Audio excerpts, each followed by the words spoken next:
Muy buenas tardes, estimadas y estimados. Les damos la más cordial bienvenida a la charla magistral Operación Renta AT 2020, organizada por la Dirección del Magíster en Dirección Tributaria de la Universidad Viña del Mar. En el chat hemos dejado algunas recomendaciones que son importantes para que nuestra charla se desarrolle en el más óptimo escenario. Solicitamos en primera instancia silenciar sus micrófonos y apagar sus cámaras durante las exposiciones. Para realizar preguntas y o comentarios habilitaremos este chat en el que requeriremos que nos señale su nombre y la pregunta solicitada y a quién de los expositores va referida. Finalizando todas las presentaciones, recogeremos por vía chat cualquier solicitud que ustedes requieran. La Dirección de Posgrados y Educación Continua de la Universidad Viña del Mar y el director del programa de Magíster en Dirección Tributaria, don Óscar Soto Díaz, les da las gracias por participar en la charla magistral Operación Renta AT 2020. Óscar, bienvenido, buenas noches. Adelante, por favor. Muchas gracias, Evelyn. Buenas noches, queridos invitados.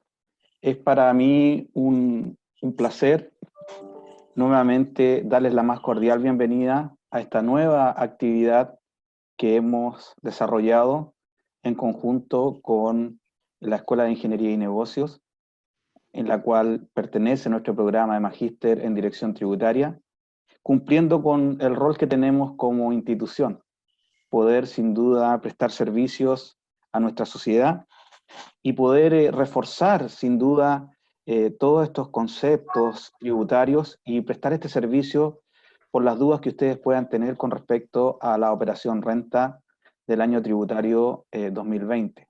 Para nosotros es una gran alegría contar con su presencia y poder estar nuevamente reunidos. La semana pasada ya tuvimos una charla y varios veo que también han participado nuevamente. Saludar a toda la comunidad de egresados de la universidad que también nos visitan, a los maestrantes que ya están matriculados en nuestro programa de Magíster en Dirección Tributaria, a colegas varios, profesionales afines, y la más cordial bienvenida a la Universidad Viña del Mar. Nuestra querida Casa de Estudios Superiores está muy bien preparada desde lo tecnológico para seguir prestando nuestro servicio y cumplir nuestro rol con la sociedad, con nuestra quinta región y también con el país. Un saludo también a varios que veo que nos visitan desde el sur. Para nosotros es un honor y un placer poder contar con su presencia. También nos visitan desde el norte, Copiapó. Así que muy bienvenidos todos. Y quiero agradecer también a nuestro relator, Cristian Briones, que nos acompaña desde Price y nos va a dar esta charla de Operación Renta Año Tributario 2020, que está muy fresquita, está recientemente expuesta y efectivamente compartida con profesionales, principalmente del mundo de la auditoría tributaria y consultores varios. Cristian, te mando un abrazo, muy bienvenido a la Universidad de Viña del Mar, gracias por estar con nosotros y gracias por compartir esta charla que ya has desarrollado sin duda al interior de tu organización y también a nivel nacional. Bienvenidos todos, muchas gracias por tu presencia y nuevamente bienvenidos a todos quienes nos acompañan y también desde nuestro querido Colegio de Contadores. Bienvenidos todos. Gracias, Óscar. Vamos a dejar entonces con ustedes a Cristian Briones García, nuestro relator, contador auditor público de la Universidad de Santiago de Chile, diplomado en Planificación Tributaria de la Universidad de Chile, supervisor manager de Price. Cristian, bienvenido, buenas noches. Adelante, por favor.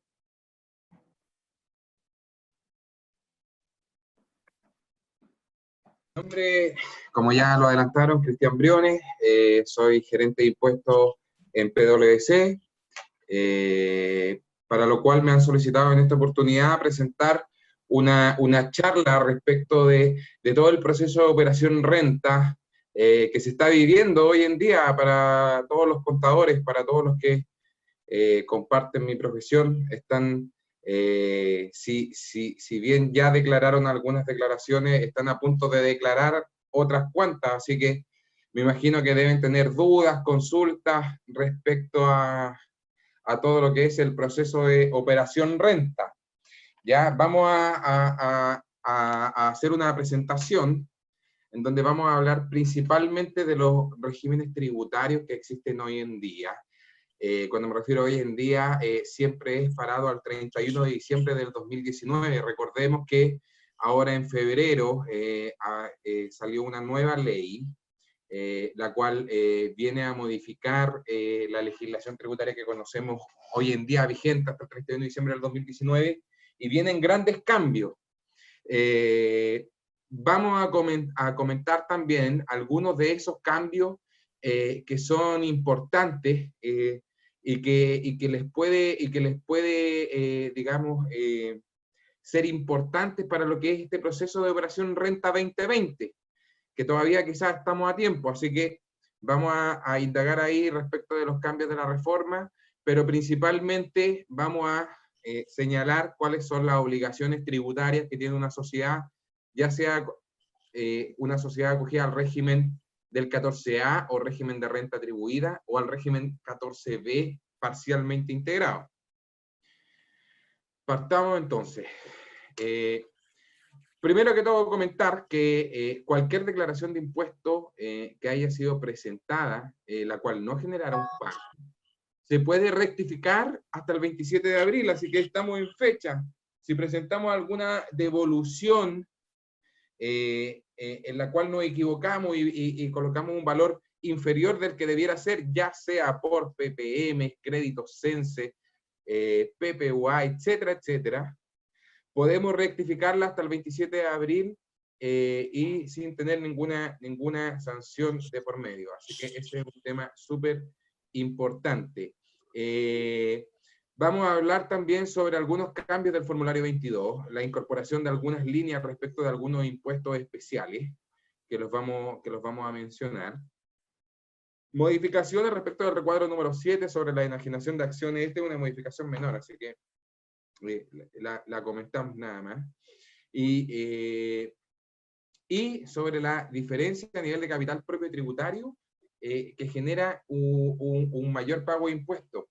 Esto es algo muy importante que también vamos a mencionar al final de la charla respecto de la famosa conciliación patrimonial a nivel tributario, que muchas auditoras practican esta conciliación patrimonial, y que al parecer el Servicio de Impuesto Interno estaría tratando de ir hacia ese camino debido a que está incorporando un impuesto de castigo que es voluntario, lo vamos a comentar más adelante, en esta nueva reforma tributaria, respecto a estas diferencias patrimoniales. Por lo tanto, al parecer el Servicio de Impuesto Interno estaría en ese sentido a lo que es las diferencias patrimoniales que anteriormente no estaban respaldadas, sino que más bien te revisaban la renta líquida y el FUT antiguamente, los registros de renta empresariales para a partir del año 2017, y generalmente dejaban de lado el capital propio tributario, así que es muy importante este nuevo punto, este nuevo impuesto voluntario que vamos a comentar. ¿Ya? Comenzamos con el artículo 14A de la Ley de Impuesto a la Renta, más conocido como renta atribuida. Lo primero que es necesario mencionar es que cuando salió esta reforma tributaria, se señala cuál es la definición de renta atribuida. Recordemos que hasta el 31 de diciembre del 2016 no existía este concepto. Por lo tanto, el Servicio de Impuesto Interno obligatoriamente en el artículo 2 de la Ley de Impuestos a la Renta establece la definición de renta atribuida, que señala que es aquella renta que para efectos tributarios corresponda total o parcialmente a los contribuyentes de los impuestos global complementario o adicional, o sea, impuestos finales. Perfecto, de los cuales no solamente van a ser los contribuyentes acogidos al régimen 14A, sino que también se va a atribuir la renta de otros regímenes tributarios que existen en la Ley de Impuestos a la Renta, que son, por ejemplo, el régimen del artículo 14C, actual 14C. Cuando digo actual, siempre me refiero a la norma que teníamos al 31 de diciembre del 2019. Recordemos que en febrero hubo un cambio de la reforma tributaria y cambia un poco estas definiciones. Por lo tanto, tenemos no solamente los contribuyentes del 14A, sino que también están los contribuyentes del 14C. ¿Cuáles son estos? Contabilidad simplificada y renta presunta. Los contribuyentes de renta presunta o contabilidad simplificada van a generar una renta líquida. Esa renta líquida también se va a entender atribuida a sus socios. Socios contribuyentes de impuestos finales, ya sea global complementario o impuesto adicional. Perfecto. Además, también los contribuyentes del artículo 14 ter letra A. Ellos también van a ser considerados contribuyentes afectos al régimen de atribución.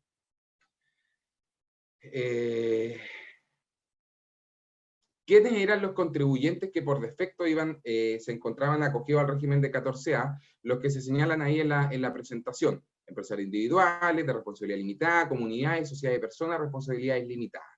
Esas son las sociedades las cuales por defecto iban a ser renta atribuida. No obstante, las sociedades por acciones o los contribuyentes de impuesto adicional, como los del 58 número 1, también podrían optar en primera instancia, que esto fue al 31 de diciembre del 2016, podrían optar mediante alguna escritura pública a acogerse al régimen de renta atribuida y de esa manera no quedar en el régimen B, que es el parcialmente integrado, que vamos a comentar más adelante, pero en principio tendría un derecho únicamente al 65% del crédito pagado por concepto de impuesto de primera categoría. Los contribuyentes, dueños, finales, socios, afectos al impuesto global complementario tendrían derecho únicamente al 65% del impuesto de primera categoría como crédito. ¿Ya? Esa es una de las grandes diferencias entre un régimen y otro.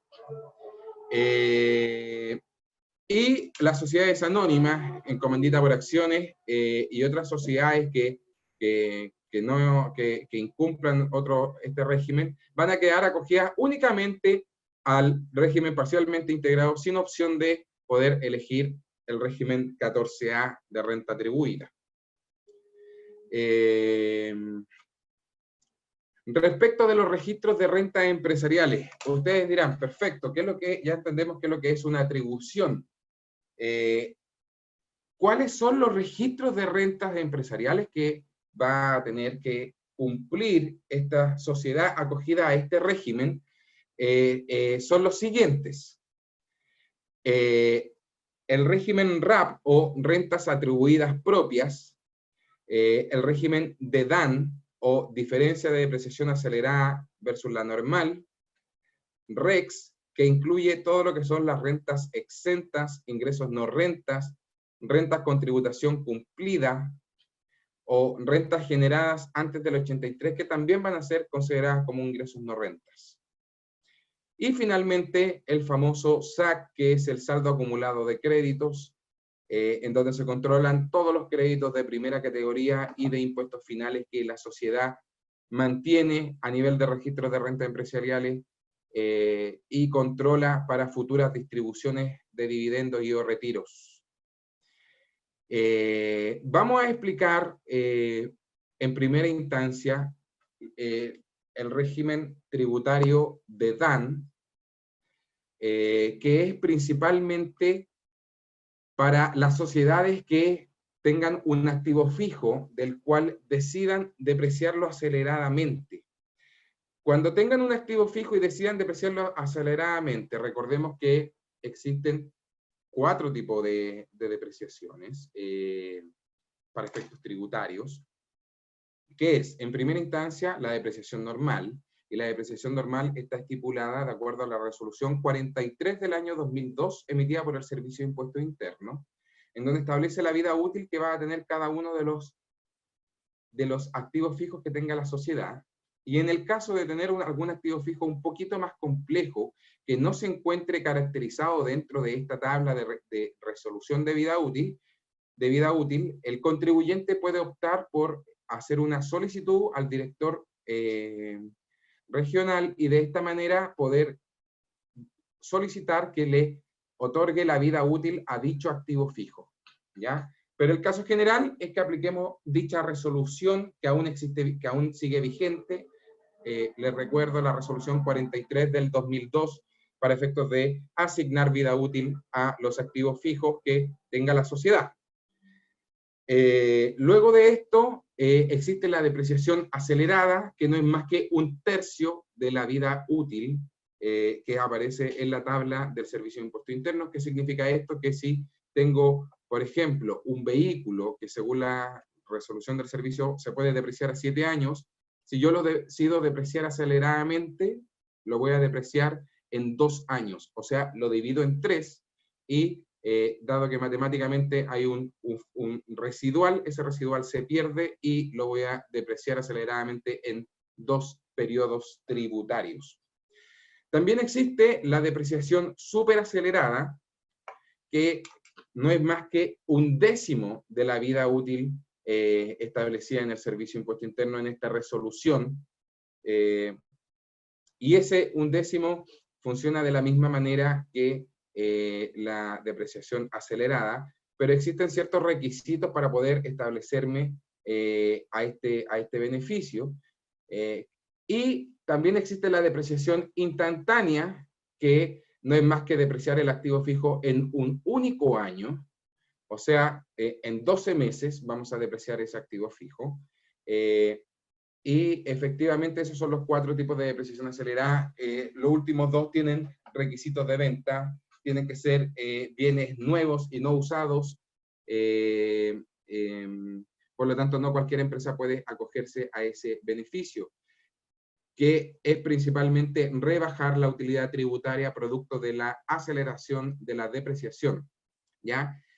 Si es que yo, como administrador de la sociedad, como asesor tributario, decido depreciar aceleradamente, voy a tener que obligatoriamente controlar este famoso registro que se llama DEDAN.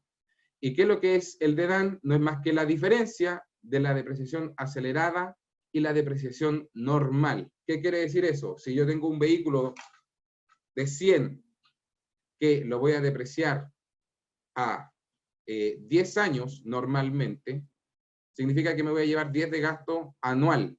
Si yo lo decido depreciar aceleradamente, en vez de los 10 años lo voy a depreciar a 3 años, significa que la depreciación va a ser de 33. ¿Qué significa eso? Que el DEDAN va a ser la diferencia entre la depreciación normal y la acelerada, los 10 y los 33. Mi DEDAN el primer año sería de 23, en este ejemplo básico, sin corrección monetaria.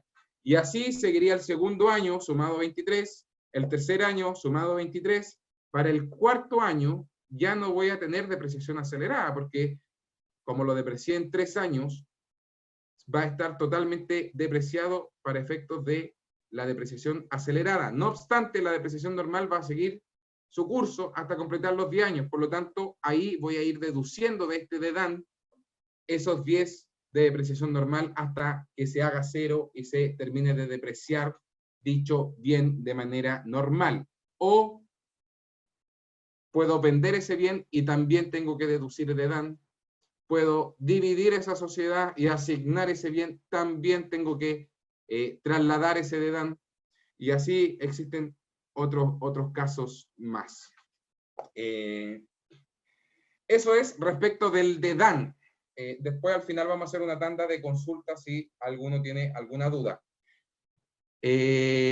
Parto con el DEDAN y ahora continúo con el REX, porque estos a nivel de 14A y 14B son similares y no hay muchas diferencias. Y por lo tanto después voy a quedarme únicamente con el RAP y el RAI, que son las grandes definiciones de estos 2 registros de rentas empresariales. Respecto del REX, tengo las rentas exentas o los ingresos no rentas, los cuales van a estar controlados en este registro. Y ejemplos de ingresos no renta, ventas de acciones 107, tenemos también rentas con tributación cumplida. ¿Qué quiere decir eso? Puede ser que esta sociedad se haya fusionado, por ejemplo, con alguna otra sociedad que tenga rentas de tributación cumplida. ¿Cuáles son estas? Las rentas que principalmente ya pagaron todos sus impuestos, como por ejemplo las rentas del RAP. También ingresos no rentas, ya sean por rentas generadas antes del 84, hasta el 31 de diciembre del 83, que se consideran ingresos no renta. Y también tenemos el famoso caso del ISFUT, o Impuesto Único Sustitutivo, que la nueva circular, reforma tributaria promulgada ahora en febrero, establece también un nuevo impuesto único y sustitutivo para efectos de la tributación de ciertas rentas afectas a impuestos finales, pendientes de tributación final.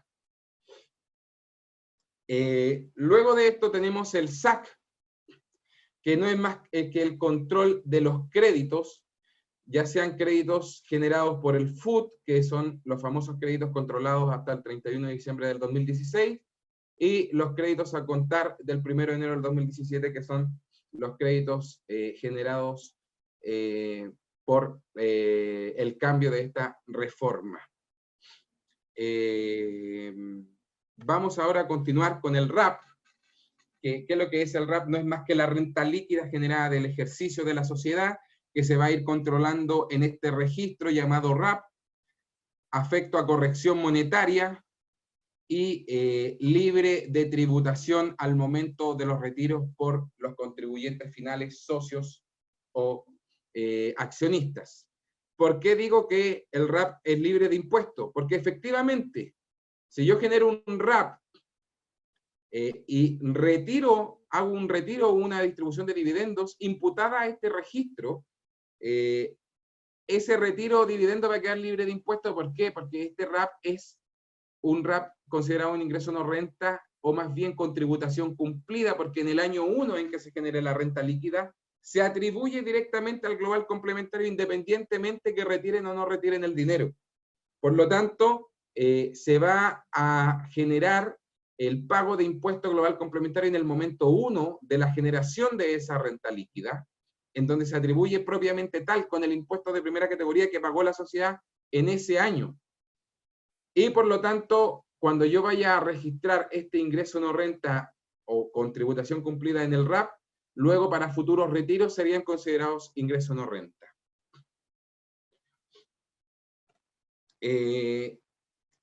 Otro tema importante es que se deben imputar en este registro las partidas afectas al artículo 21, inciso segundo. ¿Cuáles son esas? Multas, créditos por contribuciones, impuestos de primera categoría, multas fiscales. Por lo tanto, si yo tengo una sociedad que genera un RAP de 100, ¿qué significa eso? Que genera una renta líquida de 100 con un impuesto de primera categoría. ¿Qué tasa? 25%. Por lo tanto, va a generar un impuesto de 25. Imaginemos, al 31 de diciembre del 2018 generó esa renta líquida de 100. En el 2019, en abril del 2019, va a pagar esos 25. ¿Cómo los pague? Con PPM, con caja, da lo mismo como los pague. Pero el impuesto de primera categoría es 25. Por lo tanto, cuando yo determine el RAP al 31 de diciembre del 2019, al año siguiente, yo a los 100 inicial que tenía de la renta líquida del año anterior, los corrijo monetariamente y le resto, ¿qué le resto? Las partidas del artículo 21, inciso segundo. ¿Cuáles son esas? El impuesto de primera categoría. ¿Qué quiere decir eso? Si yo pagué 25 de primera categoría, da lo mismo como lo había pagado, PPM o caja. Esos 25 se descuentan del RAP. ¿Ya? Y así también con las partidas como las multas fiscales, créditos por contribuciones, entre otras. Pueden leer el artículo 21, inciso segundo, para que les quede un poco más claro.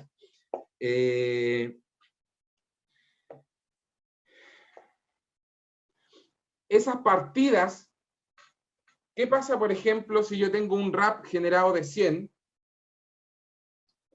y decido realizar un retiro? Ese mismo año, por los mismos 100, por lo tanto, mi RAP es de 0 al 31 de diciembre del 2018. En abril del 2019, pagué el impuesto de 25. Y por lo tanto, al 31 de diciembre del 2019, tengo que determinar mi RAP, que era con un saldo inicial 0, producto de este retiro. Puede quedar, la consulta es, ¿puede quedar negativo producto de la imputación de partidas del artículo 21, inciso segundo, como el impuesto de primera categoría, en este ejemplo que estamos dando, los 25, ¿puede quedar con un saldo negativo de 25? La respuesta es sí. Las partidas del artículo 21, inciso segundo, sí pueden dejar negativo mi registro RAP. ¿Ya? ¿Qué pasa con los créditos? ¿Cómo voy a asignar yo los créditos?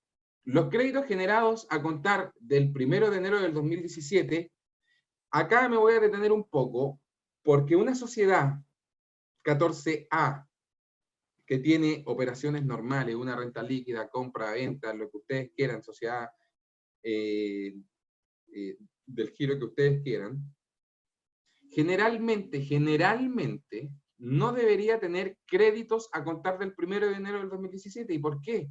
Porque la renta líquida y el crédito o el impuesto de primera categoría que paga la sociedad se atribuye de inmediato. Por lo tanto, sale de la empresa esa renta líquida. Y acompañándolo también va el impuesto de primera categoría. Por lo tanto, una sociedad 14A es muy raro que tenga un SAC generado a partir del 1 de enero del 2017. Se puede dar términos de giro, cambios de régimen, fusiones, pero en lo general no debería darse esta situación. ¿Ya? Si hubiera créditos a contar del 1 de enero del 2017, ¿cómo asigno estos créditos? ¿A qué tasa? La tasa del impuesto de primera categoría. ¿Cuál es? 25. Por lo tanto, yo debo sacar un factor. ¿Y cómo saco ese factor? La tasa del impuesto de primera categoría, 25, dividido 100 menos 25, o sea, dividido 75. Y 25 dividido en 75, si lo llevamos al factor, es 0,333. Y ese es el factor de crédito que yo debo otorgar para efectos de un retiro. Un retiro que sea imputado a un registro afecto a global complementario. Recordemos que si un retiro es imputado a un ingreso no renta, como por ejemplo el RAP o el REX, va a ser considerado ingreso no renta, por lo tanto no tiene derecho a crédito y no va a pagar impuesto alguno. ¿Cómo obtengo el factor para asignar los créditos hasta el 31 de diciembre del 2016? Y esto es muy sencillo y pasa para ambos casos, o sea, tanto para los contribuyentes acogidos al 14A como para los contribuyentes acogidos al 14B. Y no es más que dividir el saldo total de créditos. ¿Cuál es el saldo total de créditos? El que teníamos acumulado en el FUT al 31 de diciembre del 2016. Obviamente esto se fue corrigiendo y se fue imputando retiros o toda la operación normal durante el 2017, 18 y 19. Por lo tanto, puede ser que en algún caso no sea el saldo FUT con su corrección monetaria y haya sido imputado retiro, etcétera, etcétera. Pero debiera ser el saldo FUT con su respectiva corrección monetaria, tanto a nivel de créditos como a nivel de STUT. El STUT no es más que la utilidad acumulada y el saldo total de créditos son los créditos que tenía el antiguo FUT. Esta división me va a obtener un factor y ese factor le vamos a denominar tasa TEF o tasa efectiva. Esa tasa TEF o tasa efectiva va a ser la tasa con la cual yo le voy a asignar créditos del SAC acumulado al 31 de diciembre del 2016 a todos los retiros afectos a impuesto global complementario.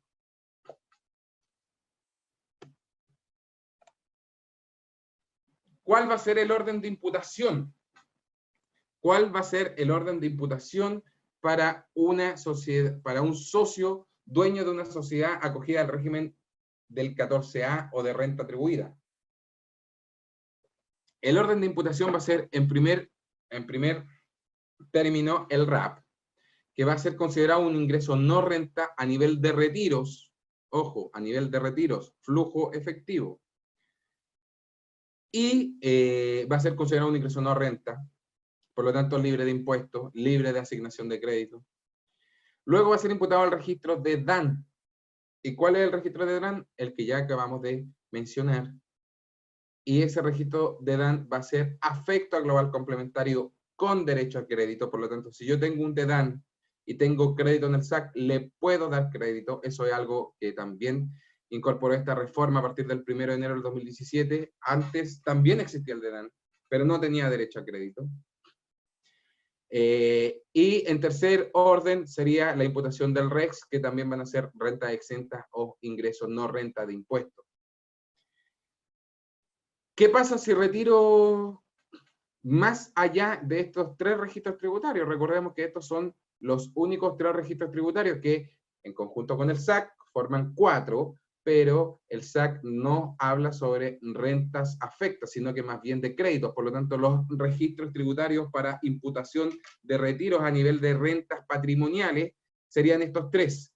¿Qué pasa si yo retiro más allá de estos 3? O sea, el RAP es 0, por ejemplo, te dan 0, REC 0, y yo retiro 20 millones de pesos. Esos 20 millones quedan libres de impuestos. Esos 20 millones quedan afectos a tributación final.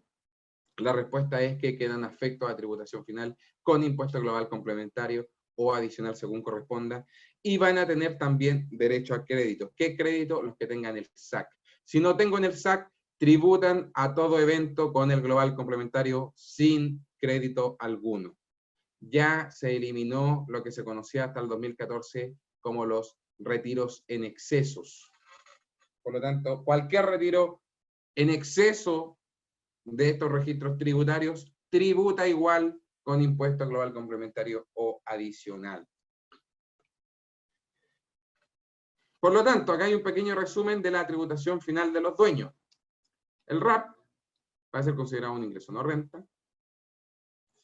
¿Y qué pasa si ese RAP es distribuido a un contribuyente que también sea un contribuyente de primera categoría? Por ejemplo, una sociedad limitada, 14A, que tiene como dueño un empresario individual con contabilidad, también acogido al régimen 14A o al régimen 14B, como ustedes quieran, se podría dar. ¿Por qué? Porque la limitada de abajo efectivamente tiene que tener como dueños únicamente personas naturales, y eso haría pensar en primera instancia que serían personas naturales sin contabilidad, pero existen los empresarios individuales que son personas naturales con contabilidad. Por lo tanto, se podría dar ese caso. En ese caso, ese retiro de RAP ingresaría al registro REX como un ingreso no renta a nivel del empresario individual. Y luego tendrá que definir la tributación al momento del retiro de la contabilidad de dicho empresario individual. El DAN es afecto a global complementario.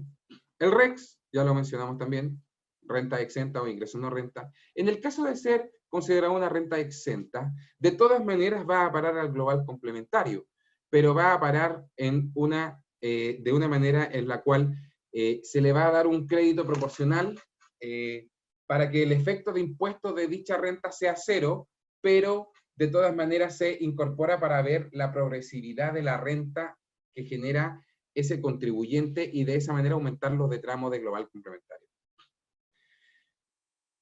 ¿Y qué pasa si retiramos en exceso?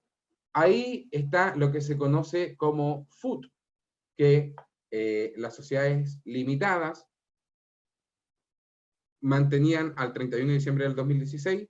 ¿Qué pasa si yo retiro en exceso de estas cantidades? Voy a ir a imputarlas al famoso FUT, o hoy en día están acumuladas en una columna que se llama STUT. ¿Ya?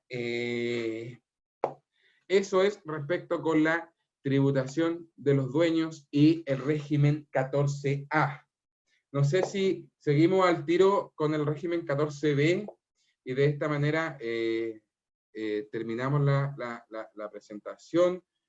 Antes vamos a avanzar con todos los cambios de la reforma tributaria, y al final vamos a hacer una sección de preguntas para que vayan anotando todas las consultas que tengan y las podamos conversar al final de la charla.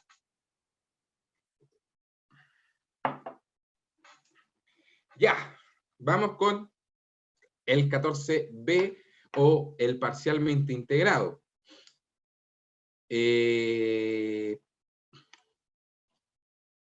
Una diferencia respecto del 14A y del 14B es que el 14A yo lo debo determinar, los registros de renta empresariales se deben determinar al 31 de diciembre. ¿Ya? O sea, si yo tuve retiros durante el periodo, esos retiros, por ejemplo, en noviembre, de 10 millones, por decir algo, esos retiros yo los voy a actualizar a diciembre, o sea, esos 10 millones reajustados a diciembre serán 10 millones o 1.000 pesos, lo que sea, y ese retiro actualizado yo lo voy a imputar a los registros de renta empresariales. ¿Cuáles? Los que ya vimos en una 14A. En cambio, en una 14B, los registros de renta empresariales yo los voy a actualizar no a diciembre, sino que a la fecha del retiro. O sea, si yo tengo un retiro en noviembre, lo voy a reajustar todos los saldos, lo voy a reajustar a noviembre, imputo el retiro, veo la tributación en noviembre de ese retiro, y luego los saldos finales que me queden después de imputar el retiro se reajustan a diciembre. Esa es una de las diferencias respecto del 14A y el 14B. ¿Ya? ¿Cuál es la gran diferencia respecto del 14A y del 14B? Generalmente en empresas que sean empresas no nuevas, sino que empresas que tengan historia antes del 2016. Recordemos que en la 14A inicialmente teníamos el registro RAP. Acá, como se ve en el cuadrito, el registro inicial es el registro RAI. ¿Qué quiere decir eso? Que en una 14A, primero me llevo las rentas libres de impuestos, que es RAP. El DEDAN, digamos que generalmente las empresas no tienen DEDAN, o son muy pocas las que tienen DEDAN, por lo tanto, generalmente es cero. Y luego imputo los retiros al REX, por lo tanto, RAP y REX libres de impuestos. ¿Qué quiere decir esto? Que empresas antiguas con FUNT antiguo, si se acogieron al régimen 14A y tenían ese FUNT antiguo, pasa como primer orden de imputación al ser 14A, y el FUT pasa como último orden de imputación. ¿Por qué? Porque primero está el RAP, luego el DEDAN, que convengamos que es cero en la mayoría de los casos, luego el REX, y posteriormente las cantidades que se retiren en exceso van a ser afectas a global complementario, y se van a ir a imputar a este famoso STUT o FUT. Por lo tanto, ¿qué lo que hace el régimen 14A? Antepone el FUNT sobre el FUT antiguo, o antepone las utilidades libres de impuestos, que ahora se llaman REX, respecto de las utilidades afectas a impuestos que están en este famoso STUT. ¿Ya? Eso no pasa con el régimen 14B, que en vez de tener un RAP, tiene lo que le denominamos RAI como rentas afectas a impuestos. ¿Y qué son las rentas afectas a impuestos? Las rentas afectas a impuestos no son más que todas las utilidades que estaban acumuladas en el famoso FUT, pero que la forma de determinar este RAI es totalmente distinta, y ya no se basa en las utilidades vía renta líquida, sino que se basa en el capital propio tributario. Por eso hago énfasis que la determinación del capital propio tributario y la razonabilidad de este es muy importante en esta legislación tributaria que tenemos a la actualidad. ¿Cómo se conforma el RAI? No es más que la diferencia positiva entre el capital propio tributario respecto de las utilidades libres de impuestos. ¿Y cuáles son las utilidades libres de impuestos? El RAP. Y ustedes dirán, ¿cómo una 14B puede tener RAP? Podría tener RAP. Y ese RAP estaría alocado en el REX. ¿Y cómo se podría dar ese caso? En el caso de una fusión, por ejemplo, que una sociedad 14B absorba una sociedad 14A. Por lo tanto, ese RAP no puede ser traspasado, va a tener que ser traspasado a un REX como utilidades libres de impuestos. El REX y los ingresos no renta propiamente tal, también son descontados de este famoso RAI, el capital social efectivamente pagado. Y acá hay un tema súper importante, porque ¿qué capital van a descontar ustedes? ¿Los 50 millones, los 100 millones, los 1000 millones que estén contabilizados en el balance? No. No van a descontar el capital social contabilizado en el balance, van a descontar el capital social efectivamente pagado. ¿Qué quiere decir eso? Que vamos a ir a tener que leer escritura por escritura y ver si es que los socios efectivamente pagaron ese capital y buscar los comprobantes de pago de ese capital. Si es que no, y en el caso, por ejemplo, de capitalización de utilidades acumuladas, eso es un capital no deducible para efectos del RAI debido a que no es una utilidad libre de impuestos, es una utilidad acumulada capitalizada, por lo tanto no es libre de impuesto final. Así que no entraría a la deducción de la determinación de este registro RAI. ¿Qué le vamos a sumar? Los dividendos provisorios. ¿Por qué razón se suman los dividendos provisorios? El RAI se determina el 31 de diciembre. Imaginemos, por ejemplo, que por un minuto que se hizo un retiro de 20 millones en noviembre. Y al 31 de diciembre yo voy a determinar mi RAI. El capital propio tributario, como ustedes sabrán, no es más que mi balance a niveles tributarios, o sea, activos menos pasivos a valores tributarios. Por lo tanto, si yo hice un retiro en noviembre del año 2016, me llevé caja, banco, cheque, como lo que me haya querido llevar. Y por lo tanto, voy a tener 20 millones de pesos menos a nivel de capital propio tributario, por lo tanto, 20 millones de pesos menos de RAI. Por esa razón, se debe agregar todos los dividendos provisorios que no hayan sido imputados a registros de rentas empresariales previamente. ¿Ya? Eso es súper importante. Bueno, el saldo FUR, que también se debe descontar. ¿Qué es lo que es el saldo FUR? No es más que las utilidades reinvertidas de otra sociedad, las cuales en ese momento se liberaron del impuesto global complementario producto de una reinversión. Y de esta manera vamos a determinar un valor positivo. En el caso de dar negativo este famoso RAI, vamos a colocar 0 en la declaración jurada 1939 de registro de renta empresarial. A nivel de crédito, lo mismo. La única diferencia es que a partir del 1 de enero del 2017, la tasa de primera categoría de una 14B es 27%, por lo tanto dividimos 27 en 73, y no 25 en 75 como en una 14A. Los créditos acumulados en el FUT, lo mismo, y la forma de tributar de los socios afectos a impuestos finales, en primer orden de imputación va a ser RAI, luego de DAN y luego REX. Pero a diferencia de un 14A, el RAI es una utilidad afecta a impuesto global complementario.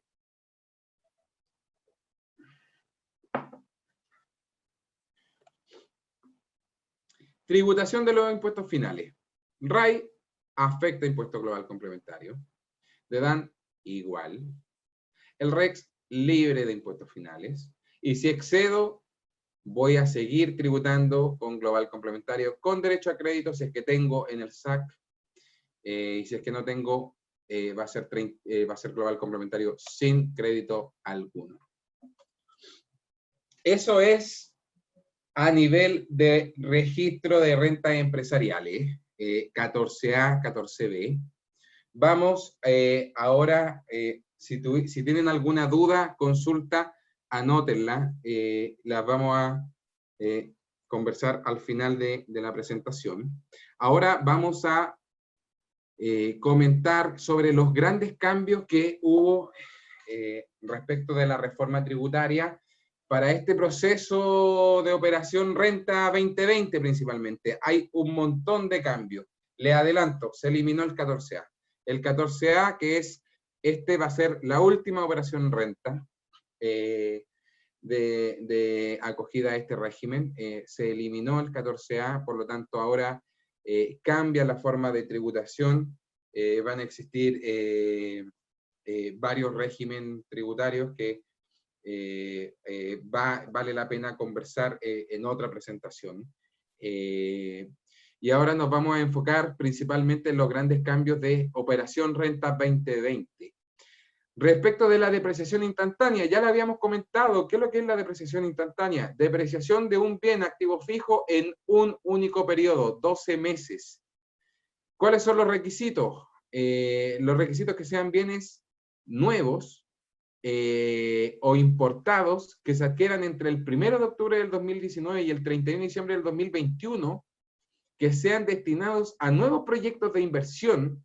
Se podrá considerar como depreciación instantánea el 50% del valor adquirido y el otro 50% podrá ser acogido a la depreciación normal, acelerada o superacelerada, que ya las comentamos anteriormente.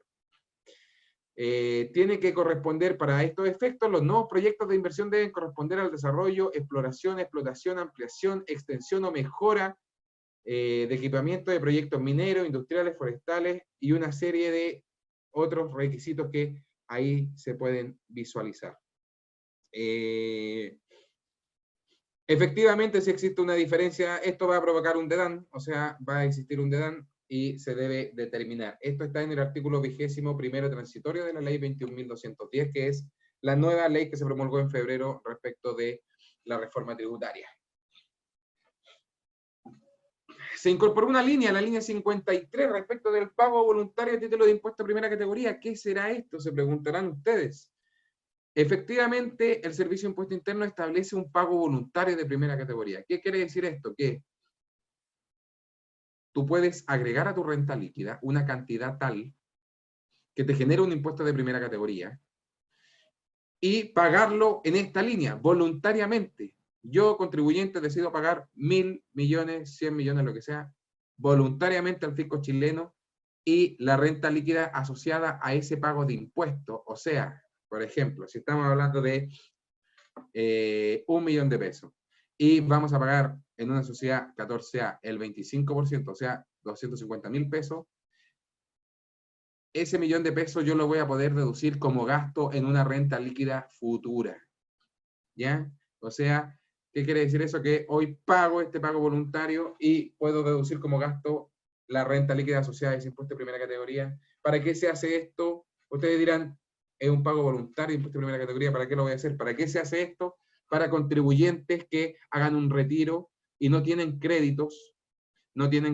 Generalmente se hace un pago voluntario para que puedan otorgarle crédito a ese contribuyente que realizó ese retiro, y luego se va a poder deducir como gasto dicha renta líquida. Por lo tanto, si se esperan rentabilidades futuras, el impacto económico en el tiempo debería ser cero. ¿Ya? Este es un impuesto optativo, voluntario, que en la línea 53 del formulario 22 se declara.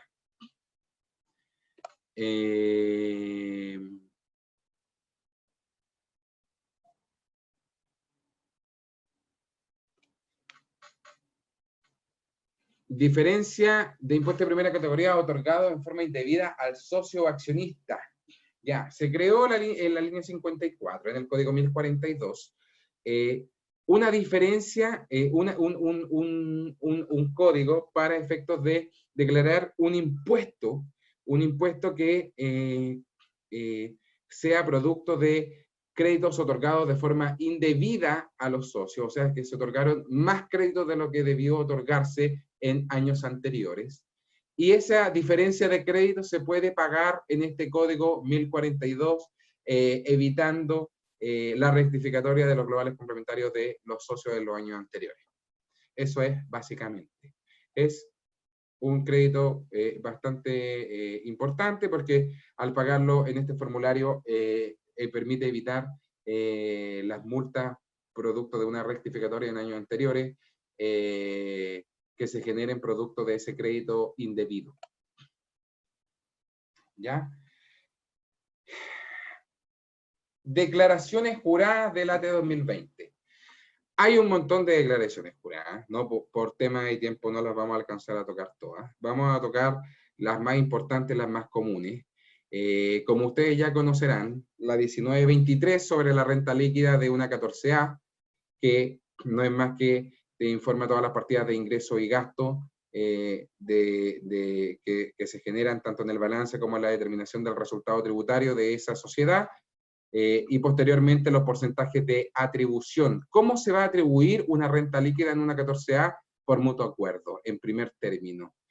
¿Qué significa esto? Que puede haber un dueño con el 10% de participación, pero es el gerente general de la empresa, por lo tanto, tiene una administración y un cargo relevante en la empresa, por lo tanto, se le puede atribuir un porcentaje mayor, lo que sea, 30, 40%, y obviamente eso va a ser sujeto de fiscalización, y yo tendré que comprobar ante el Servicio de Impuestos Internos por qué este gerente se lleva el 40% si tiene el 10% de participación.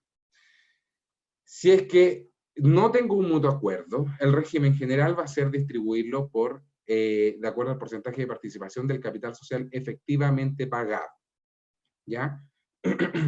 Eso es la 1923.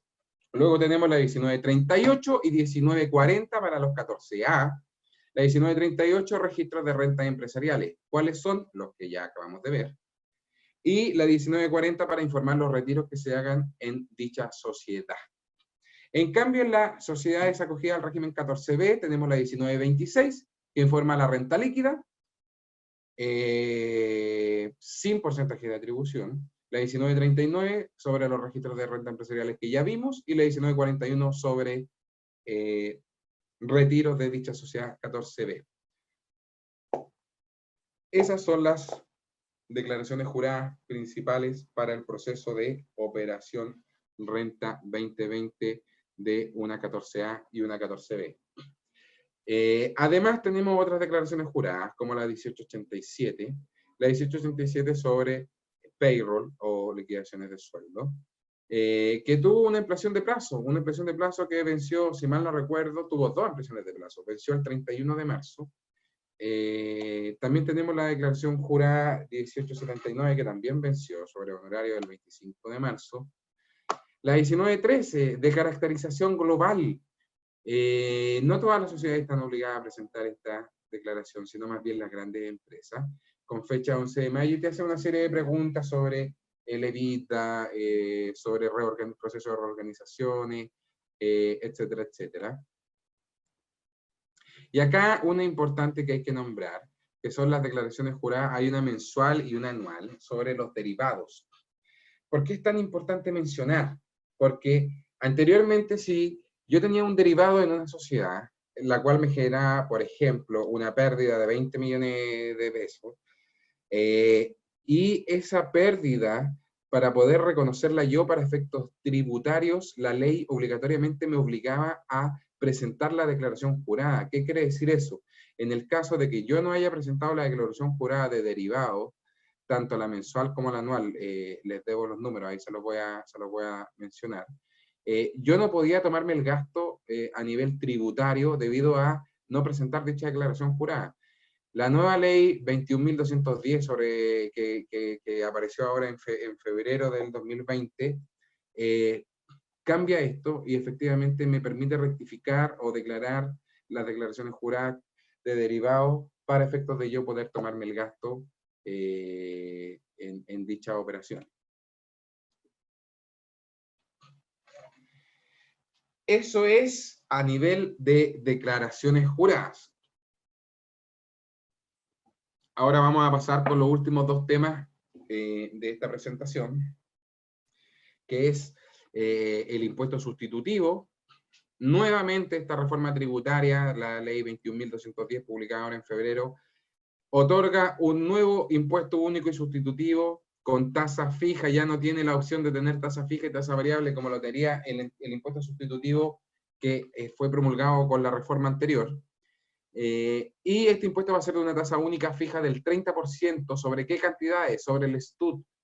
¿Sobre todo el STUT? No, tengo un tope. ¿Qué tope? El RAI. ¿Qué quiere decir esto? Que yo voy a determinar en una sociedad acogida, por ejemplo, al régimen 14B, y si es que es una sociedad acogida al régimen 14A, la ley establece que también debe determinar una fórmula similar, por no decir igual al RAI, por lo tanto ya sea A o B, T tengo que determinar un RAI para efectos de determinar y calcular este impuesto único y sustitutivo, que ese va a ser mi primer tope. Y luego lo voy a ir a comparar con mi saldo STUT. Y el menor entre los dos va a ser el saldo que yo voy a poder acoger a este impuesto sustitutivo con derecho a crédito. ¿Qué crédito? El crédito generado hasta el 31 de diciembre del 2016 que yo tengo en el SAC. Y por lo tanto, ese es el crédito que yo puedo otorgar a este impuesto sustitutivo del 30%. Pongamos un ejemplo bien sencillo. Si yo tengo un STUT de 800 y un crédito de 200, ¿qué significa? Imaginemos que el RAI es de 1000 para no establecerlo como tope. ¿Qué significa? Que yo voy a poder acoger esos 800 a este impuesto sustitutivo. Por lo tanto, yo lo que tengo que hacer a los 800 los debo incrementar. ¿Por qué los voy a incrementar? Por el crédito que los voy a otorgar. En este ejemplo, 200. Eso me da una base imponible de 1000. A esos 1000 yo le voy a aplicar el 30%, que es el impuesto sustitutivo, y me da un valor de 300. Esos 300 menos los 200 de crédito me va a hacer un valor de 100 a pagar producto de este impuesto sustitutivo en este ejemplo básico. ¿Para qué voy a pagar este impuesto sustitutivo? La cantidad afecta a la cantidad que yo imputé a este impuesto que estaba en el STUT, va a ser una cantidad liberada de impuestos. Pero ¿cuál va a ser la cantidad liberada de impuestos? Los 800 que acogimos, no en su totalidad. ¿Por qué? Porque a esos 800 que acogimos hay que descontarle el impuesto pagado por este sustitutivo, que son estos 100. Por lo tanto, me generaría un ingreso no renta o un REX de 700 libre de impuestos. Espero se haya entendido el ejemplo básico que hice con números muy básicos, muy redondos. Ojalá todos lo hayan seguido. Si tienen alguna duda, lo podemos conversar al final de la presentación. ¿Dónde se presenta y paga este impuesto sustitutivo? En el formulario 50, en carácter mensual.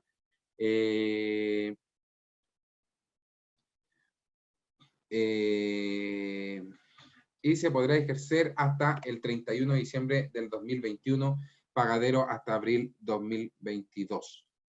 La base imponible ya la conversamos, y acá está la metodología de cálculo en donde se establece que va a ser el monto menor entre un RAI, si es una sociedad 14A, igual debe determinar un RAI, y obviamente el STUT mencionado, que es el que vamos a acoger.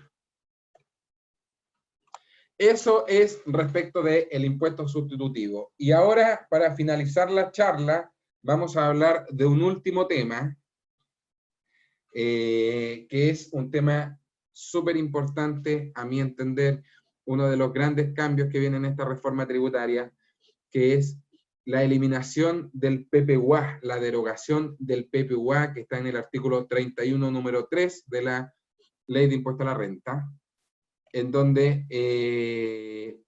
se establece que para solicitar hoy en día, al 31 de diciembre del 2019, podemos solicitar un PPUA únicamente en el caso de que una sociedad con pérdida tributaria, dueña de otra sociedad que tiene registro de renta empresarial y tiene impuestos de primera categoría, distribuye un dividendo a esta sociedad con pérdida tributaria.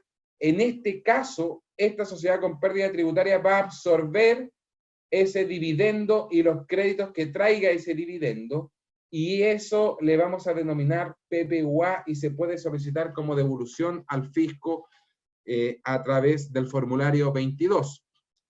Esto hasta el 31 de diciembre del 2019. A partir del 1 de enero del 2020 se va a ir derogando la solicitud de este PPUA proporcionalmente en un 90%, 80% para el 2021, 70% para el 2022 y un 50% para el 2023, para que en el año 2024 ya no se pueda solicitar ningún valor por concepto de PPUA. Acá tenemos un ejemplo práctico, en donde tenemos que la sociedad absorbente tiene una pérdida tributaria de 1.000 millones de pesos, digamos absorbente, dueña de la sociedad del de la cual le distribuye un dividendo de 730 millones de pesos en este ejemplo, a una tasa del 27%, por lo tanto trae 270 millones de créditos, sujeto a restitución. Hoy en día, como se ve acá en el ejemplo en el lado izquierdo de la pantalla del año 2019, puedo pedir absorber esos 1.000 millones y pedir un PPUA de 270 millones. Para el año 2020, ya únicamente voy a poder optar al 90% de la pérdida. ¿Qué significa eso? Que el PPUA, en el mismo ejemplo de los 730 millones de dividendos, ya no voy a poder pedir los 270 millones, sino que voy a pedir solamente 243 millones. ¿Cómo saco esos 243 millones? El dividendo con su respectivo incremento tiene que dar el tope de la pérdida tributaria, que son los 900 millones. Por lo tanto, es una fórmula matemática de acuerdo al factor de la tasa del crédito de primera categoría que viene el dividendo, que en este caso es 27%.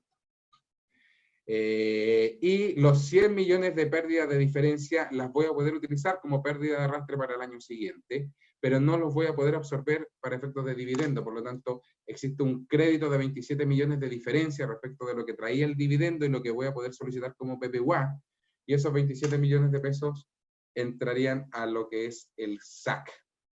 ¿Ya? Esa va a ser la forma de determinar el PPUA para el año 2020. Y acá yo les quiero plantear un dilema, porque efectivamente esta reforma tributaria, como ustedes ya saben, se promulgó recién en febrero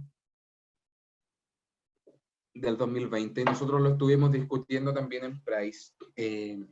Hay opiniones diversas, pero efectivamente la redacción de la ley, al parecer, traería un error involuntario, y efectivamente lo que señala, lo que señala es que se va a poder solicitar un 90% del menor valor entre el 90% de la pérdida tributaria y el 90% del dividendo, así tal cual lo señala la norma, ¿ya?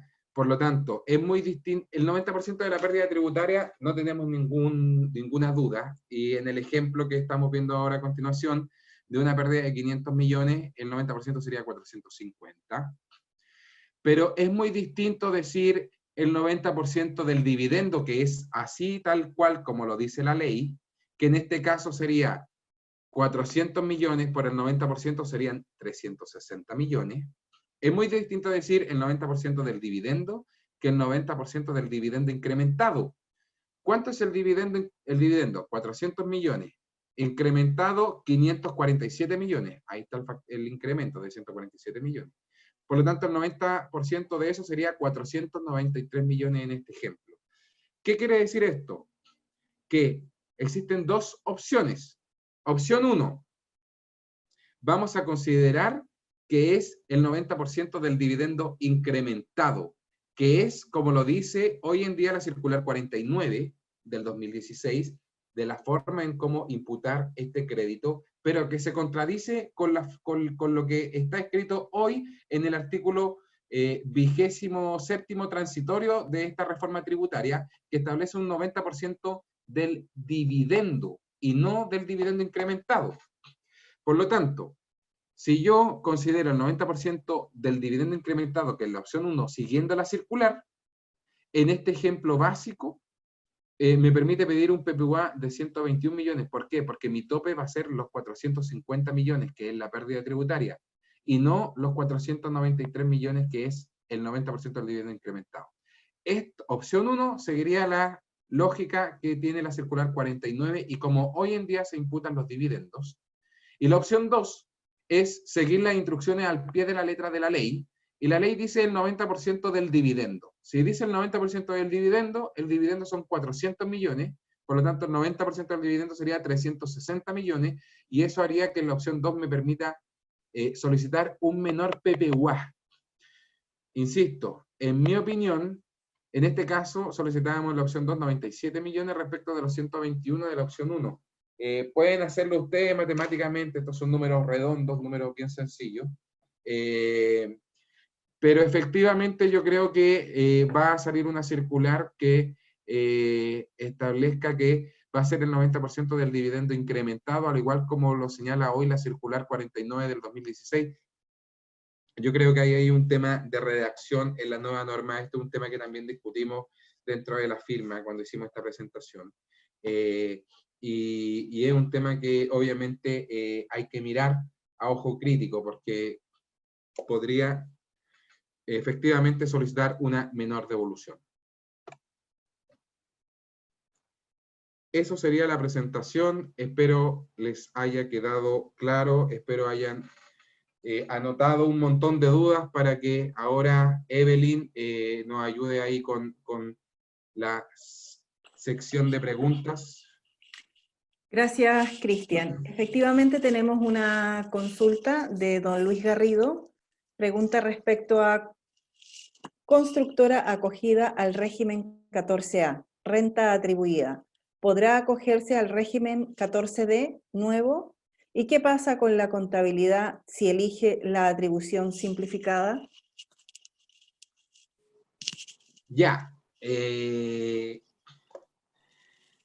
nuevo régimen 14D es un nuevo régimen que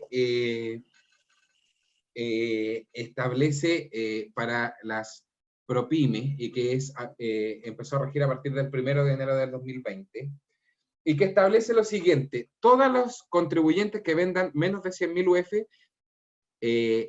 por defecto, o sea, sin hacer nada, por defecto van a quedar en el régimen 14D. Por eso muchos contribuyentes hoy cuando ingresan al sitio web del Servicio de Impuesto Interno le aparece 14D. ¿Qué significa eso? Que siendo 14D, todos los contribuyentes que vendan 100.000 UF, ya sean 14A o B actualmente, deberían por defecto quedar en este régimen 14D. Y este régimen 14D tiene varias modalidades: contabilidad completa, contabilidad simplificada, transparencia tributaria. Esas son las tres grandes modalidades de acuerdo a lo que yo pude leer y de acuerdo a lo que yo he estudiado respecto de este nuevo régimen. Recordemos que esto salió en febrero, no tenemos circulares, no tenemos nada para poder indagar más sobre el tema. Pero esos son los tres grandes conceptos del 14D: contabilidad completa, contabilidad simplificada, transparencia tributaria. Los contribuyentes acogidos al régimen 14D van a tributar en base a retiros, perfecto, y no en base a atribución. Entonces, yo creo que ahí respondo la primera pregunta. Y efectivamente, si yo decido hacer 14D con contabilidad completa, voy a tener un registro en donde voy a tener créditos de primera categoría sin restitución, y voy a poder imputarlos vía retiros y se los voy a poder asignar a los socios vía retiros. Si yo me acojo al régimen de contabilidad simplificada, eso significa que ya no voy a llevar más registros de rentas empresariales y por lo tanto voy a hacer como un 14TER actual hoy en día, que también se deroga el 14TER y ya no se va a llamar 14TER, sino que todos los que son 14TER por defecto van a pasar a ser 14D contabilidad simplificada. Recordemos, los 14A y 14B por defecto van a ser 14D contabilidad completa. Los 14TER van a ser por defecto 14D contabilidad simplificada. Y luego de eso existe la opción de acogerse a este sistema de transparencia tributaria. ¿Qué quiere decir esto? Que la sociedad fuente no va a pagar primera categoría. ¿Cómo es esto? ¿No va a pagar primera categoría? No paga primera categoría. La renta líquida que genere en ese ejercicio no paga primera categoría. ¿Y qué impuesto va a pagar? Impuesto global complementario, distribuido proporcionalmente por los porcentajes de participación a cada uno de los socios, sin derecho a crédito. ¿Por qué? Porque no pagaron primera categoría. Por lo tanto, no tienen derecho a crédito y pagan global complementario inmediatamente. Eso es algo muy parecido a lo que eso es algo nuevo, totalmente nuevo. Para las empresas 14TER hoy en día, que van a quedar en el régimen de 14D contabilidad simplificada, van a tener este régimen por defecto de liberación del impuesto de primera categoría. Y por lo tanto, de esta forma, las sociedades acogidas al 14A o 14B podrían optar a este régimen de liberación del impuesto de primera categoría, pero no lo recomiendo porque establece en la ley que van a tener que pagar una utilidad devengada dividida en 10 años por el RAI o las utilidades afectas a tributación que tengan. Por lo tanto, ¿qué quiere decir esto? Si yo tengo una sociedad 14A con un STUT gigante de 1.000 millones, o tengo una sociedad 14B con un RAI gigante de 10.000 millones, si yo me acojo, si por defecto quedé en una contabilidad 14D, y yo por error, por intuición, como quieran llamarlo ustedes, lo acojo al régimen de liberación del impuesto de primera categoría o de transparencia tributaria, que se le llama, van a hacer que esa sociedad pague primera categoría a nivel de renta líquida por el RAI que tiene acumulado dividido en 10 años. O sea, si tiene un RAI de 10.000 millones, dividido en 10, 1.000 millones agregados a la renta líquida en las sociedades que, porque ustedes como contadores o el contador o el representante legal de la administración decidió apretar el botón de transparencia tributaria para poder acogerse a ese régimen. Grave error para las sociedades que tengan un FUT o un RAI grande a nivel societario. No sé si ahí respondo la pregunta por completo. Cristian, de Julio Olmos Morel, dice, 14 TER igual a 14D número 8. No. ¿Por qué? Porque las 14 TER pagan primera categoría hoy en día. El 14D número 8 habla sobre la tributación de transparencia tributaria que acabamos de mencionar. ¿Qué quiere decir eso? Que no van a pagar primera categoría. Por lo tanto, hoy en día, una empresa 14 TER que genera una renta líquida de 1 millón de pesos paga primera categoría. ¿Qué impuesto? 25%. Y luego se atribuye o se reconoce esa renta líquida directamente en el global complementario del socio. Las 14D número 8, a partir del 1 de enero del 2020, van a generar esa misma renta líquida de 1 millón de pesos, pero no van a pagar primera categoría, 0%. Y directamente va a ir al global complementario del socio, y ese millón de pesos va a estar acogido a las tasas del global complementario y van a pagar global complementario sin derecho a crédito. Por lo tanto, tu pregunta, ¿es lo mismo una 14 TER que una D? No, no es lo mismo, por lo que acabo de explicar. Cristian, para continuar con la consulta anterior, Luis Garrido dice, pero hay restricciones para acogerse al régimen 14D respecto a las constructoras, pero no queda claro en la ley, por eso la duda. Claro, efectivamente, o sea, existen varios requisitos para acogerse al régimen 14D. Y esos requisitos principalmente están dados por los límites de venta, y podemos darle una vuelta también. Pero efectivamente ahí lo que señala es que el régimen 14D, para que te hagas la idea, Luis, es volver al FUT, no es más que eso. El régimen 14D, contabilidad completa, significa que vamos a tener 100% de crédito y que vamos a tributar en base a retiro, igual que con el FUT hasta el 31 de diciembre del 2016.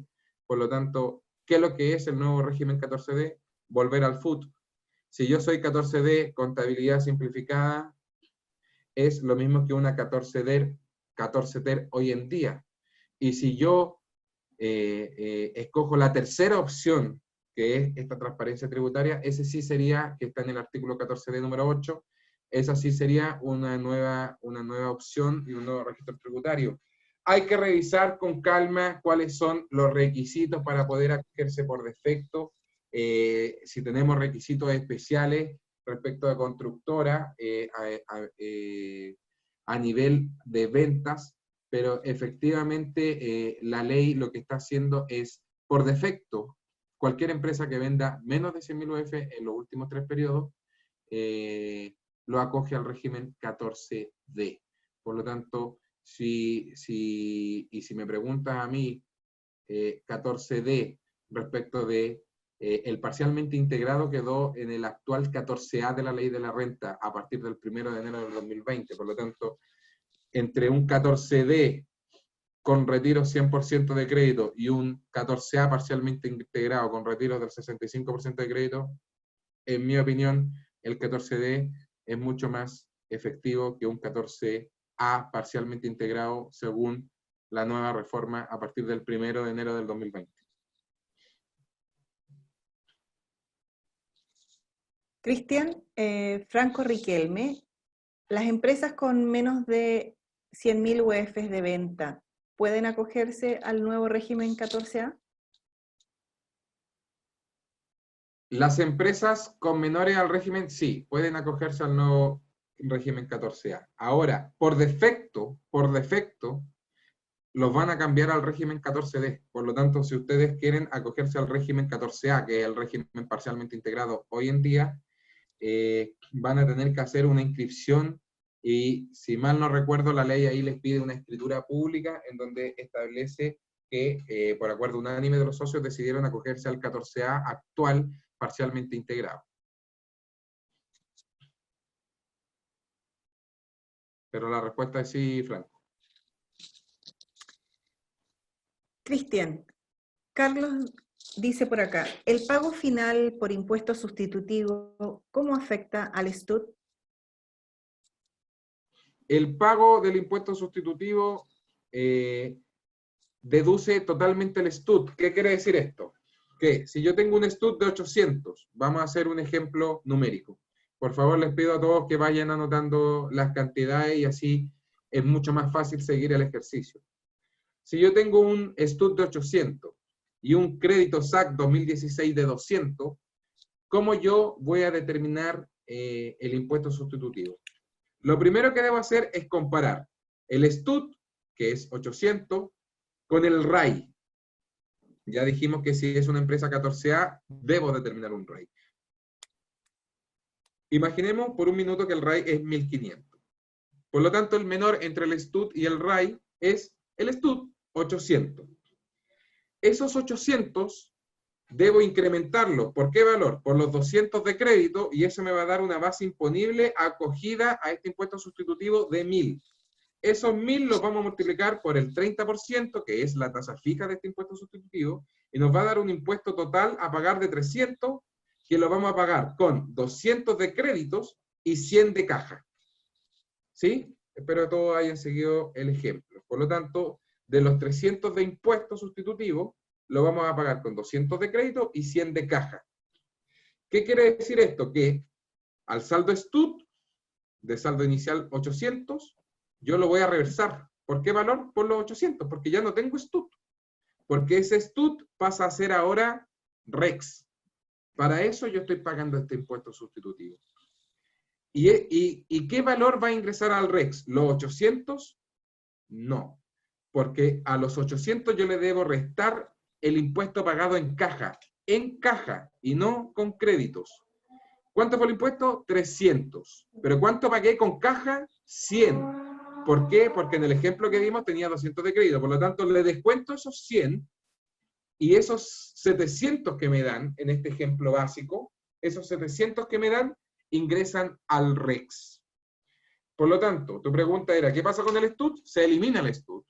El STUT queda con saldo 0, o si yo acojo una cantidad menor, le resto la cantidad que acogí a este impuesto sustitutivo, y ese valor se va al REX como un ingreso no renta libre de impuestos.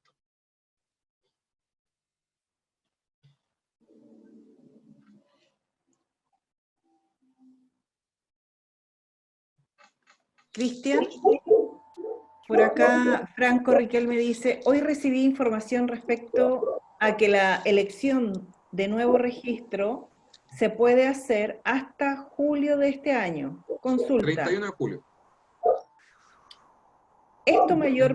¿Este mayor plazo aplica para todos los tipos de empresas? Sí, pero a todos los regímenes tributarios.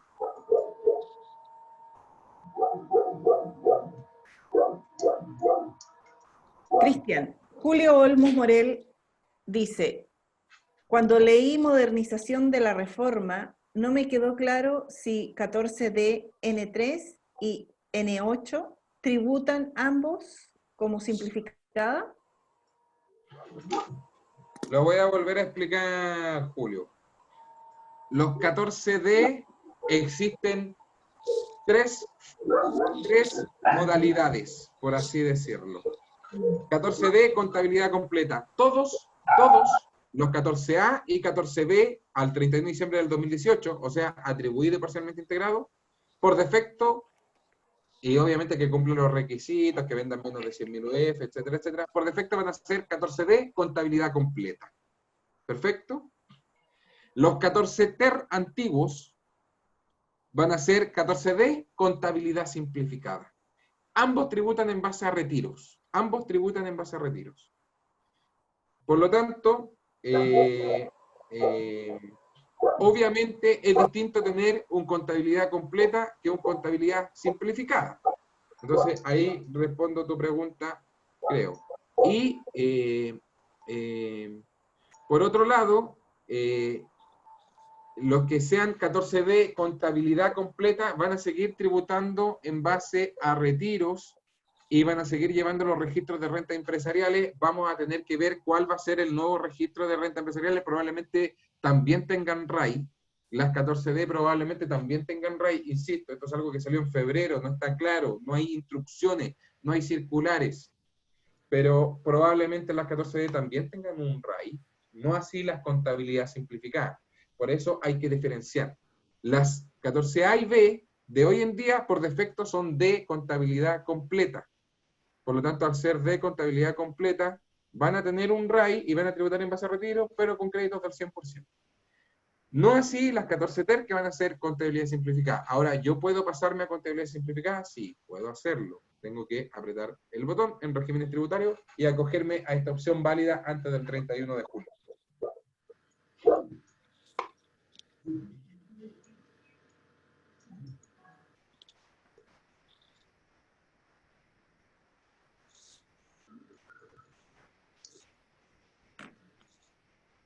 Perfecto. Gracias, Cristian. Hago la consulta para todos. ¿Alguien más necesita realizar alguna pregunta? ¿Algo que no haya quedado claro? Por favor. Tenemos el chat habilitado.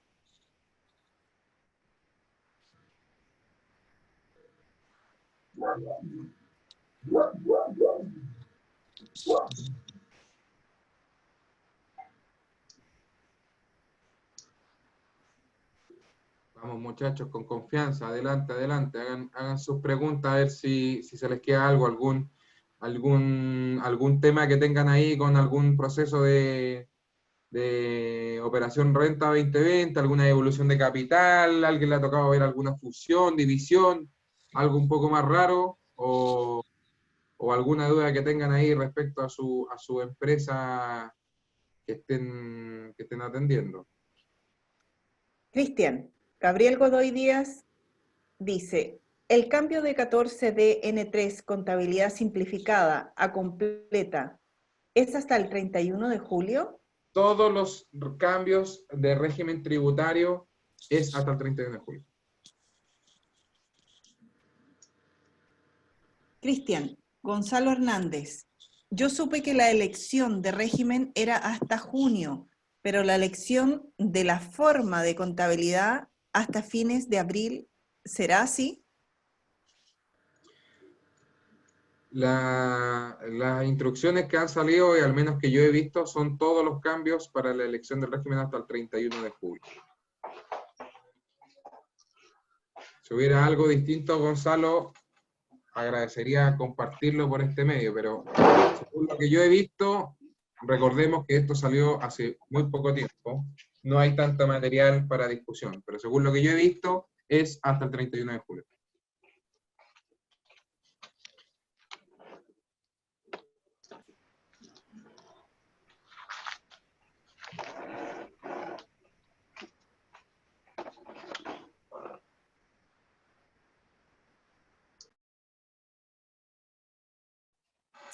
Cristian, David Romero, si una empresa se acoge a contabilidad simplificada, ¿después puede cambiar a contabilidad completa?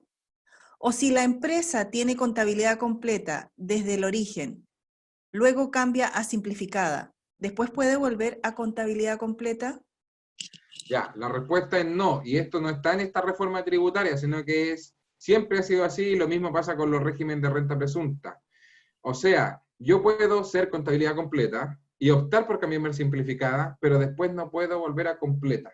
Lo mismo con renta presunta. Si yo soy renta presunta, puedo volver a completa, pero después no puedo volver a presunta. O sea, esto no es un año me conviene presunta, soy presunta, el otro año me conviene completa, soy contabilidad completa, el año me conviene simplificada. No. La ley, y es establecido mediante oficios, se puede cambiar. Y uno puede optar a los distintos regímenes, pero no puedo volver al mismo por conveniencia, un año sí, un año no. Esto está todo regulado mediante oficio. Cristian, Mauricio Bahamondes, duda, surge que el DS 420 no habla del sistema contabilidad a elegir.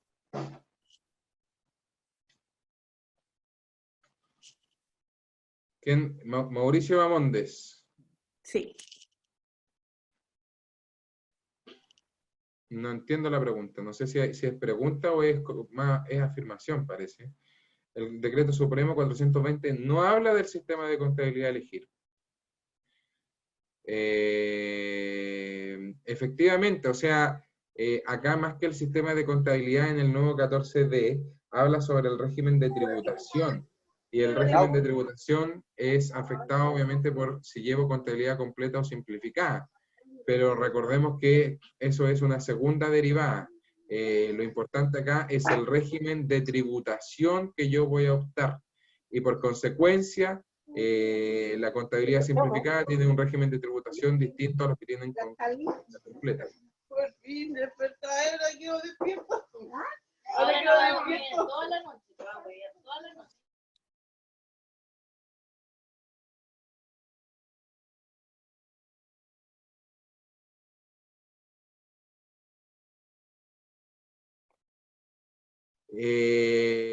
Todas las empresas que vendan menos de 100.000 UF por defecto pasaron al 14D, tienen que meterse a la página del servicio y ver si por defecto las dejaron en 14D contabilidad completa, 14D contabilidad simplificada. Si eran A o B, probablemente los dejaron en 14D contabilidad completa. Por lo tanto, ese va a ser su nuevo régimen tributario. Si quieren otra opción, pueden hacerlo haciendo cambio de régimen.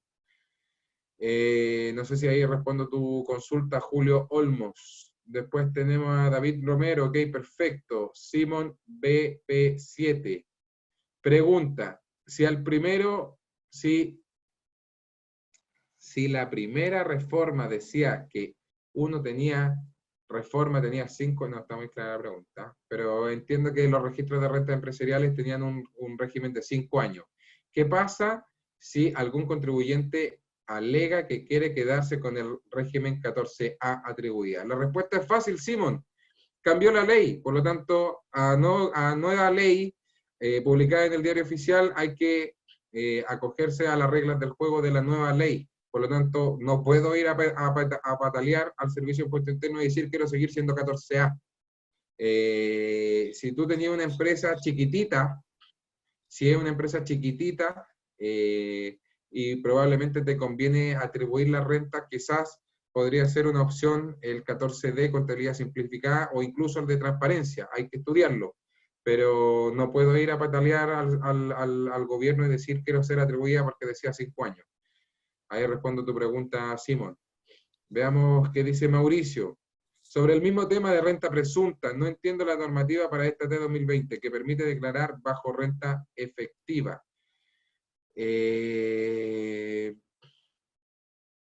A ver, no entiendo la pregunta, Mauricio. O sea, el régimen de renta presunta no es más que la presunción del avalúo fiscal, ya sea de propiedades, de vehículos, de maquinaria, etcétera, etcétera. Y sobre eso se declara una renta líquida, la cual va a estar afectada a primera categoría. Eso era así antes, es así ahora. No entiendo cuál es tu pregunta para efectos de si hay algún cambio. ¿Hubo ampliación de plazo? Pregunta ahora de nuevo Mauricio. ¿Ampliación de plazo de qué? ¿Del régimen de renta presunta? Cristian, después viene Oscar Pino. ¿Hay cambios en las rentas presuntas en esta nueva ley? Hay que estudiarlo, hay que estudiarlo. Esta es una charla de Operación Renta 2020. Grandes cambios de renta presunta no me suenan haber leído. No me suenan haber leído grandes cambios de renta presunta. Pero obviamente hay que darle una vuelta a ver si es que hay algún cambio importante. Después está Franco Riquelme. El beneficio establecido en 14 ter letra C, ¿se mantiene para el año comercial 2020 en adelante? Sí, ¿Postergación 50%? Se mantiene y ya no está en el artículo 14 ter C, lo tiraron al artículo 14, no me acuerdo qué numeral, te mentiría. Hay que chequear ahí qué numeral está, pero se mantiene y hicieron una ampliación, ya no es con el tope de 4.000 UF, ahora es con el tope de 5.000 UF. Así que se mantiene esa noticia, muy positivo. Perfecto. Muchas gracias, Cristian. Con esto damos por cerradas las consultas en esta charla magistral. Queremos agradecer, ¿cierto?, tu participación y la participación de todos. Para esto vamos a dejar entonces a nuestro director del programa de Magíster, don Oscar Soto, para que nos entregue las palabras de cierre. Oscar. Voy al tiro, Oscar, no te escuchamos. Espérame un momento, por favor. Oscar. ¿Ahí me escuchan? Ahí sí, Oscar, gracias. Gracias a todos por la participación. Excelente la presentación, Cristian, muy buena, muy didáctica, y darte las gracias por tu buena disposición.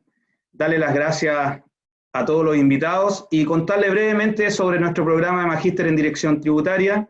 Ya damos inicio el 15 de mayo del 2020, la duración es de 14 meses y las sesiones son cada 15 días.